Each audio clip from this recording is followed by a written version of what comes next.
తెలంగాణ రాజకీయ పార్టీల్లో కాకరేపుతున్న జూబ్లీహిల్స్ ఉప ఎన్నిక విషయంలో ఇప్పుడు మనతో మాట్లాడేందుకు రహమత్ నగర్ కార్పొరేటర్ సిఎన్ రెడ్డి గారు ఉన్నారు. ఆయన సిట్టింగ్ కార్పొరేటర్. ఆయనతో మాట్లాడదాం. మరి జూబ్లీహిల్స్లో కాంగ్రెస్ పరిస్థితి ఎలా ఉంది, మరి కాంగ్రెస్ పార్టీలో ప్రస్తుతం కార్పొరేటర్గా కొనసాగుతున్న సిఎన్ రెడ్డి గారి ద్వారా తాజా పరిస్థితులు తెలుసు.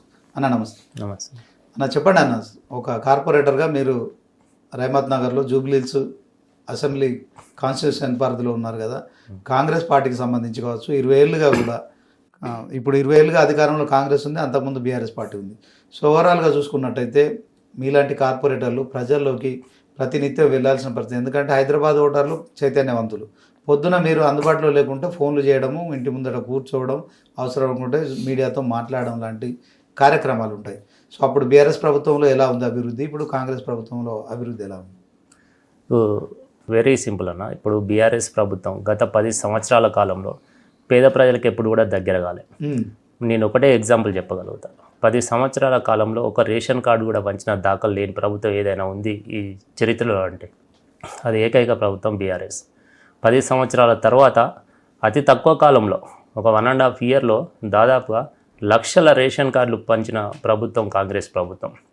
ఇప్పుడు మా జూబ్లీహిల్స్ నియోజకవర్గంలో తీసుకుంటే నిన్న ఒక చిన్న మీటింగ్ పెట్టుకున్నా కూడా ప్రజలు చెప్తున్నారన్న, మాకు 10 సంవత్సరాల కాలంలో మా కొడుకు పెళ్ళై 10 సంవత్సరాల క్రితం పిల్లలు పుట్టారు, ఇప్పటి వరకు రేషన్ కార్డు కాలేదు, పిల్లల్ని యాడ్ చేసుకోలేదు, మా కోడల పేరు మీద కొడుకు పేరు మీద ఒక రేషన్ కార్డు రాలేదు.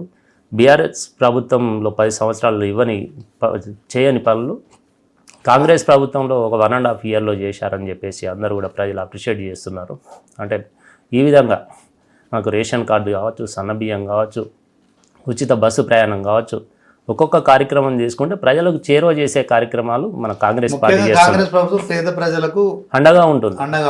ఓకే, దాంట్లో ఓవరాల్గా ఇప్పుడు ఈ జూబ్లీహిల్స్ కాన్స్టిట్యున్సీకి వచ్చేసరికి వాస్తవానికి ఎన్ని డివిజన్లు ఉన్నాయి, దాంట్లో మరి కాంగ్రెస్ బలం ఏంటి, బీఆర్ఎస్ బలం ఏంటి, ఎంఐఎం బలం ఏంటి చెప్పండి. ఇప్పుడు జూబ్లీహిల్స్లో 6 డివిజన్లు, ఒక డివిజన్ ఆఫ్ డివిజన్ ఉంది.